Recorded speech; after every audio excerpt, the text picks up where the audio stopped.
खेती करने के तौर तरीके बदलने की दिशा में एग्रीकल्चर टेक्नोलॉजी मैनेजमेंट एजेंसी के तत्वाधान में किसान मेले का आयोजन किया गया, जिसके तहत एग्रीकल्चर से जुड़ी विभिन्न योजनाओं के तहत किसानों को संबोधित किया गया।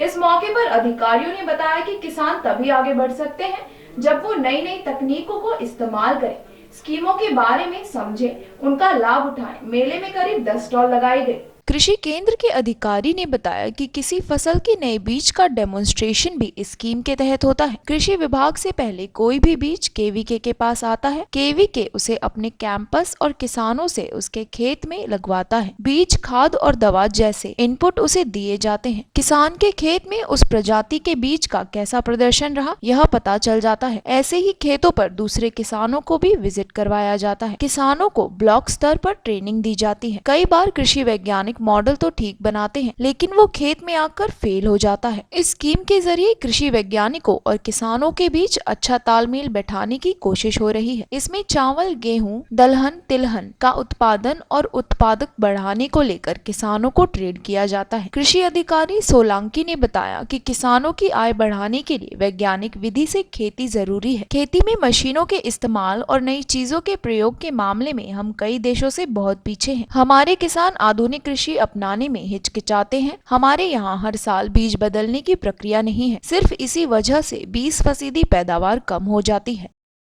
मैं खंड कृषि अधिकारी अरुण सोलंकी ये आज इस मेले का आयोजन कर रहे हैं महात्मा स्कीम के तहत। आत्मा एक एजेंसी है जो किसानों के अलग अलग विषय पे मेला है, प्रदर्शनी है, समय समय पर लगाती रहती है। जो आज का आयोजन है मुख्यतः यह कि किसानों की आय कैसे बढ़ाई जाए और आत्मा जो एजेंसी किसानों की आय बढ़ाने में कैसे सहायता करेगी। दूसरा एक विषय इस मेले का यह है कि जो मेरी फसल मेरा ब्यौरा है उस पर किसानों का जो रजिस्ट्रेशन है, जिसमें किसान अपना पंजीकरण कराते हैं, उनको जागरूक करना है ताकि सरकार की स्कीम का जो भी बेनिफिट ले सके किसान अपना रजिस्ट्रेशन लेने के बाद करा सकते हैं। उसे अगर कोई किसान वंचित रहता है तो हमारी अपील है कि वो आज रजिस्ट्रेशन करा ले उसको, और हमने काउंटर भी लगा रखा है इसी वजह से भी आप अपना रजिस्ट्रेशन करा लें। दूसरा यह है कि किसान की आमदनी हमें बढ़ानी है तो कृषि विभाग इस प्रयास में लगा रहता है, और जो वैज्ञानिकों के द्वारा दी गई सूचना या उनके द्वारा जो वैज्ञानिक प्रयोग किए हैं वो हमें खेत तक, किसान के खेत तक पहुंचाने होते हैं। कृषि विभाग इस मामले में हमेशा कार्यरत रहता है, हमेशा प्रयास करता रहता है। जो किसानों को जो बीज दिए जाते हैं कई बार शिकायतें रहती है काफ़ी कम पैदावार है, तो उसको लेकर भी कुछ विचार विमर्श किया जा रहा है। उसके बारे में समय समय विचार विमर्श होते हैं और समय समय पे गोष्ठी है और जोनल कॉन्फ्रेंस होते हैं। इसमें हमारे विभाग के अधिकारी जाते हैं। जैसे यहाँ हमारे बावल पड़ता है तो वहाँ वैज्ञानिकों से समस्या को बताते हैं, किसानों की समस्या जो फील्ड से आती है उनको वहाँ ले जाते हैं, उनका वहाँ समाधान बताते हैं, फिर वो समाधान हम किसानों को बताते हैं। करीब कितने स्टॉल लगाए गए सर यहाँ पर? इससे लगभग 10 स्टॉल है। इसमें ट्रैक्टर वाले हैं, सीड वाले हैं, फर्टिलाइजर वाले हैं, कुछ बायो प्रोडक्ट के हैं।